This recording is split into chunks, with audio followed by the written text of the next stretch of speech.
السلام علیکم ناظرین، میں ہوں نیلم نواب، آپ دیکھ رہے ہیں پی کے نیوز۔ سب سے پہلے خبر شامل کرتے ہیں۔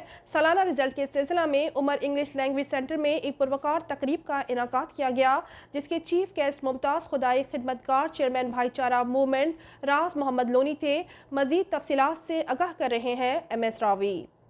میرے ہاتھ میں قلم ہے، میرے ذہن میں اجالا۔ اپنی مستقبل کو محفوظ رکھنے کے لیے ہمیں تعلیم سے شہنشاہی برقرار رکھنی ہوگی، کیونکہ جہالت بے کر قومیں صفائے اصلی سے ملیامٹ ہو جاتی ہے۔ اس لیے ہمیں اپنی نوجوان نسل کو دینی اور عصری تعلیم سے آراستہ کرنا ہوگا تاکہ جہالت کے اندھیروں کو ٹھکانے لگایا جا سکے۔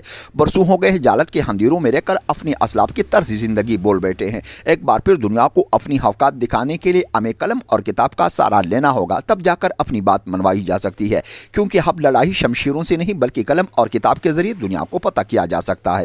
عمر انگلش لینگویج سینٹر میں سالانہ رزلٹ کے سلسلے میں ایک پروقار تقریب کا انعقاد کیا گیا، جس کے چیف گیسٹ خدائی خدمتگار چیئرمین بھائی چارہ موومنٹ راز محمد لونی، امیر محمد ناصری، ماسٹر نسیم خان، ایم ایس راوی، اکرم پاکستانی، سینئر ٹیچرز عبدالرحمان، امان اللہ ترین اور دیگر مختلف مکاتب فکرہ افراد کی بھرپور شرکت۔ سکول کے طلباء کو ادارہ حضا کی طرف سے انتہائی نکارا گیا۔ مختلف تقاریر کے ساتھ ساتھ ملی نغمے، نعتیہ کلام اور سبق آموز خاکے پیش کر کے آنے والے مہمان گرامی کو آخر تک اپنا گرویدار رکھا۔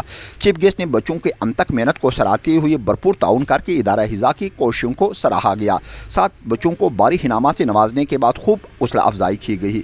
ادارے کی طرف سے آنے والے مہمان گرامی کے لیے شاندار ٹی پارٹی کا بھی اہتمام کیا گیا۔ اسٹیج کے فرائض انجام دینے کے بعد عمر انگلش لینگویج کے بانی عمر صاحب نے آئے مہمانوں کا شکریہ ادا کرتے ہوئے کہا کہ آپ کے بچوں میں مزید نکال لانے کے لیے ادارے کو مزید مستحکم کیا جا رہا ہے، تاکہ آپ کے بچے آپ کی آنکھوں کا تارا بن سکے۔ ایم ایس راوی، سیلدکی، بلوچستان۔